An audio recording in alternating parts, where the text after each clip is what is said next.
प्रकाश की गति निर्वात में लगभग कितनी होती है? ये क्वेश्चन बिल्कुल रट गया है आपको। कितनी होती है? 3 गुणे 10 की पावर 6 क्या ये होती है?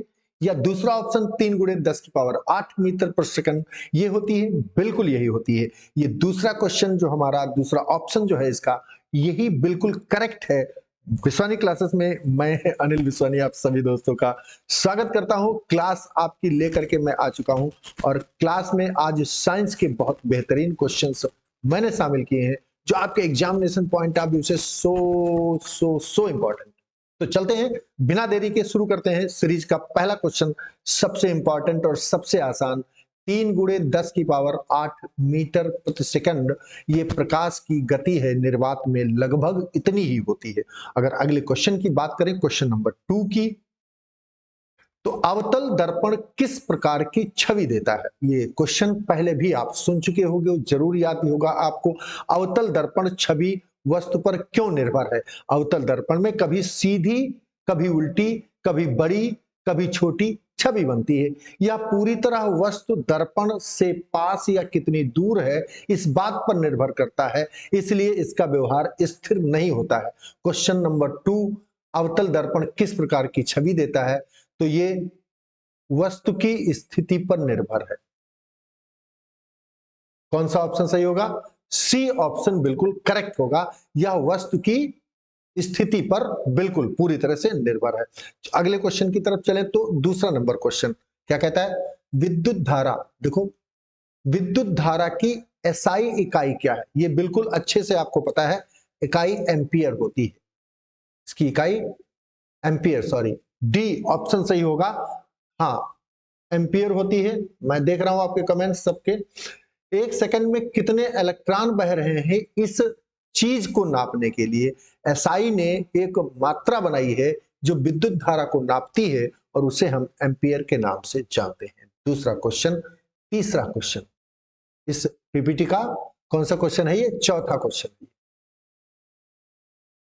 कि हाँ 1 किलोवाट, यहां देखो क्या लिखा है, 1 किलोवाट किसका मात्रक है? 1 किलोवाट मात्रक है ऊर्जा का। किसका? ऊर्जा का। कार्य और ऊर्जा का मात्रक है।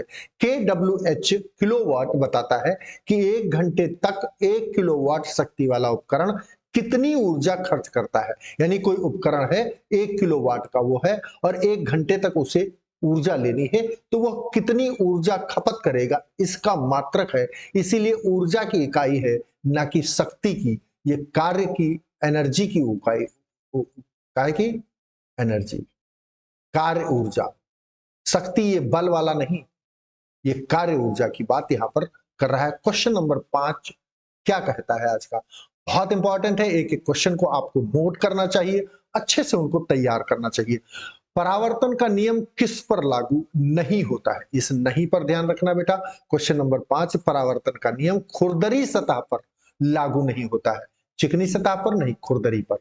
चिकनी है वो जितनी चिकनी होगी, जितनी ज्यादा चिकनी होगी उतना ज्यादा परावर्तन होगा।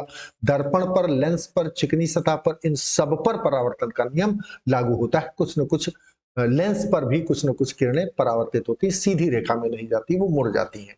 और इसी तरह खुरदरी पर बिल्कुल ही यह बिल्कुल नहीं लागू होता है। कारण क्या है इसका?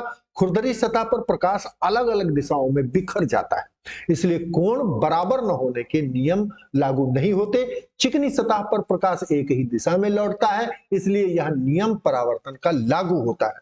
तो इन सभी पर लागू होगा, लेकिन खुरदरी सतह पर नहीं, क्योंकि यहां पर जब प्रकाश पड़ता है तो वो अलग अलग दिशाओं में बिखर जाता है। बात समझ में आ रही है? क्वेश्चन नंबर 6 की तरफ चलेंगे। चुंबकीय क्षेत्र की इकाई क्या है बच्चा पार्टी? चुंबकीय क्षेत्र की इकाई टेस्ला होती है। क्या होती है? याद आया? टेस्ला याद करवाया था आपको। क्यों होती है टेस्ला? वैज्ञानिक निकोला टेस्ला के सम्मान में चुंबकीय क्षेत्र की तीव्रता को मापने की इकाई, अंतरराष्ट्रीय इकाई टेस्ला रखी गई। यह बताता है कि यह क्षेत्र कितना मजबूत है। निकोला टेस्ला वैज्ञानिक का नाम है बेटा, क्या? Nikola Tesla. और इन्हीं के नाम पर, इनके सम्मान में हमने चुंबकीय क्षेत्र की इकाई टेस्ला रखा है। क्वेश्चन नंबर ये कौन सा था? छठा। अब हम चलेंगे क्वेश्चन नंबर 7 की तरफ, 7 की तरफ। सोलर सेल किस ऊर्जा को विद्युत ऊर्जा में बदलता है? सोलर सेल है कोई, तो उसमें कौन सी ऊर्जा ऐसी होती है जिसको वह विद्युत ऊर्जा में बदलता है? विद्युत ऊर्जा में बदलेगी तभी हमारे वो काम आएगी। तो सोलर सेल प्रकाश ऊर्जा को विद्युत ऊर्जा में बदलता है। किस? उजाले वाली जो प्रकाश की ऊर्जा होती है उसको वो क्या बदल देता है? विद्युत ऊर्जा में बदल देता है। सोलर सेल में विशेष पदार्थ जैसे सिलिकॉन, इनका प्रवेश होता है, ये होते हैं उसमें। ये सूर्य के प्रकाश न मिलने पर इलेक्ट्रॉन छोड़ते हैं, बहाते हैं, ये बहकर बिजली बना देते हैं। इसलिए प्रकाश ऊर्जा सीधे विद्युत ऊर्जा में बदल जाती है। जो प्रकाश की किरणें हैं वो ऊर्जा में बदल जाती हैं। यही सोलर सेल का काम होता है, जो छतों पर लगाया जाता है। तो सोलर सेल किस ऊर्जा को विद्युत ऊर्जा में बदलता है? तो प्रकाश ऊर्जा, जो धूप होती है उसी से बैटरियां चार्ज होती है।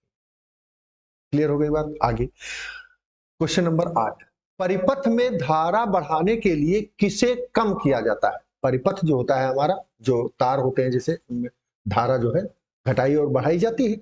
तो धारा बढ़ाने के लिए किसे कम किया जाता है? धारा का प्रवाह ज्यादा हो जाए, क्या चीज हम कम कर दें? तो ओम का नियम कहता है कि धारा बढ़ाने पर प्रतिरोध कम हो जाता है। धारा बढ़ाओगे तो प्रतिरोध कम करोगे तभी तो बढ़ेगी धारा। अगर प्रतिरोध लगा दोगे धारा धीरे धीरे बहेगी। तो ओम का नियम कहता है V बराबर आई आर आई, V बराबर आई आर। अगर वोल्टेज सही है, वही है, तो आर यानी प्रतिरोध जब कम हो जाएगा, आर कम हो जाएगा, धारा बढ़ जाएगी। इसीलिए मोटी तारें और कम प्रतिरोध देती, मोटी तारें कम प्रतिरोध देती हैं और ज्यादा धारा देती हैं।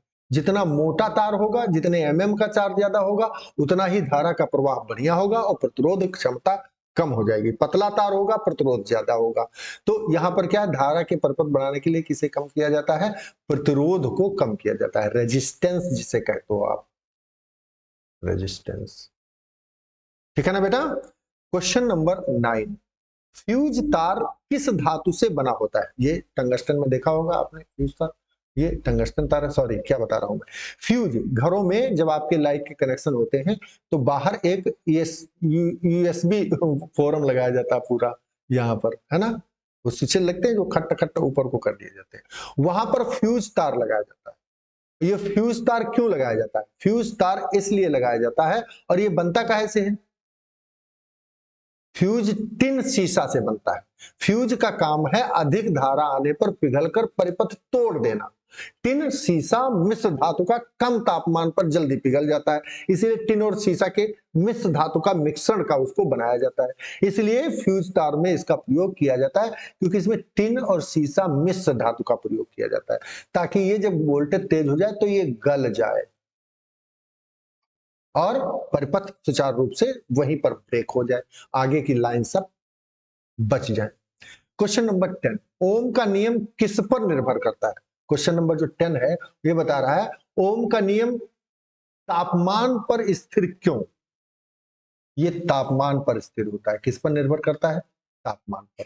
ठीक है ना? तापमान जब स्थिर होगा तब ओम का नियम, तापमान बढ़ने पर तारों का प्रतिरोध बदल जाता है। अगर आर बदल जाएगा तो V बराबर आई आर सही परिणाम नहीं देगा। इसलिए ओम का नियम तभी 100% सही रहता है जब तापमान स्थिर हो। अगर तापमान स्थिर होगा तो ओम का नियम पूरा परफेक्टली लगेगा सही, बिल्कुल स्थिर तापमान पर। दाब ताप अगर घटेगा बढ़ेगा तो फिर दिक्कत हो जाएगी। अगला क्वेश्चन केमिस्ट्री से लिया है हमने, अम्ल प्लस क्षार इज इक्वल टू नमक। ठीक है ना? क्वेश्चन मार्क, यहां पर क्या होना चाहिए? क्या हाइड्रोजन होना चाहिए, पानी होना चाहिए, कार्बन डाइऑक्साइड होना चाहिए या ऑक्सीजन होना चाहिए? यहां पर नमक के बाद यहां क्वेश्चन मार्क में पानी होना चाहिए। क्या होना चाहिए बेटा?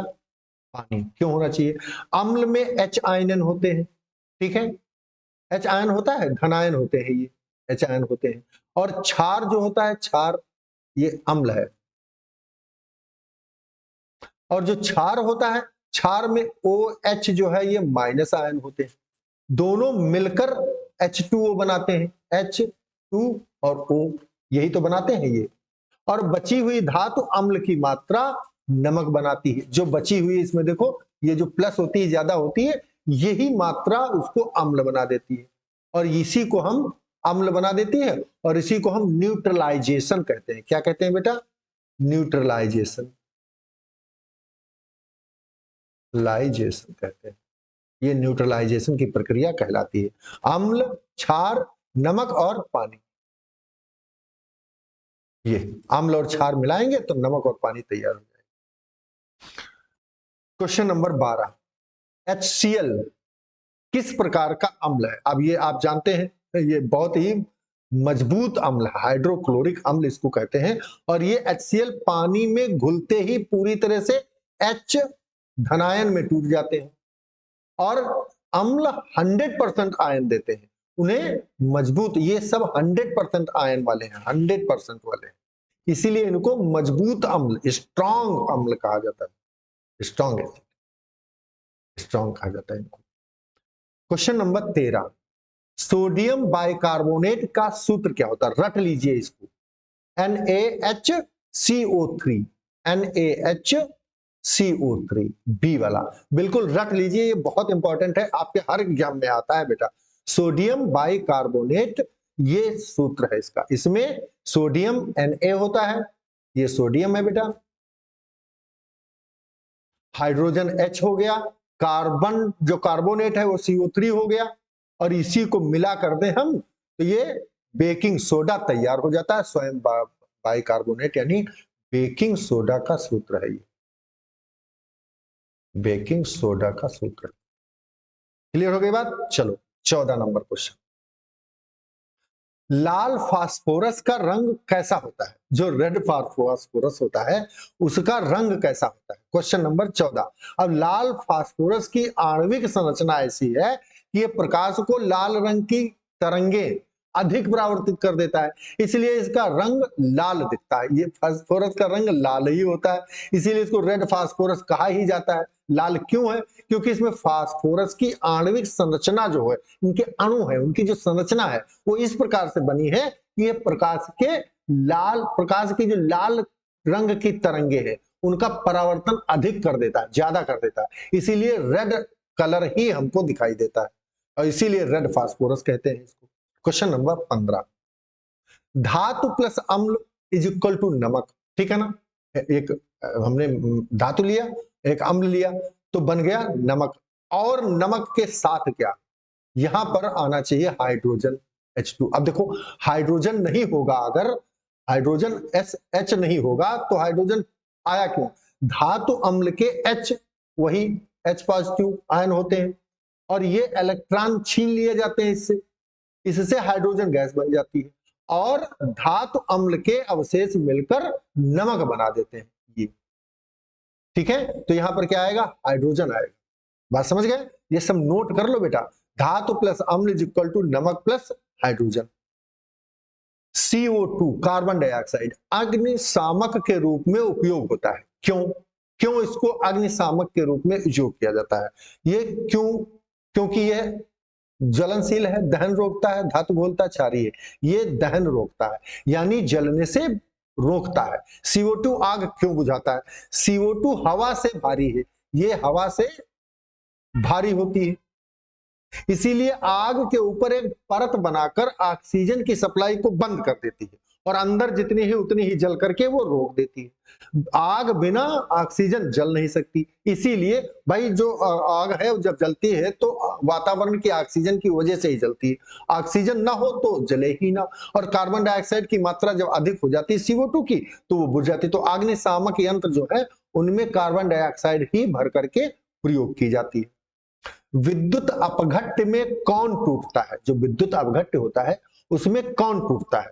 तो विद्युत अपघटन में आयन टूटते हैं। कौन टूटता है बेटा? ये सब नोट कर लेना बेटा, मैं उत्तर आपको इसलिए बताता चल रहा हूं ताकि हमको समय ना बहुत ज्यादा लगे और मटेरियल ज्यादा मिल जाए, समय खराब ना हो। समय आपका भी कीमती है और मेरा तो थोड़ा बहुत है ये कीमती। विद्युत अपघटन में आयन क्यों टूटते हैं?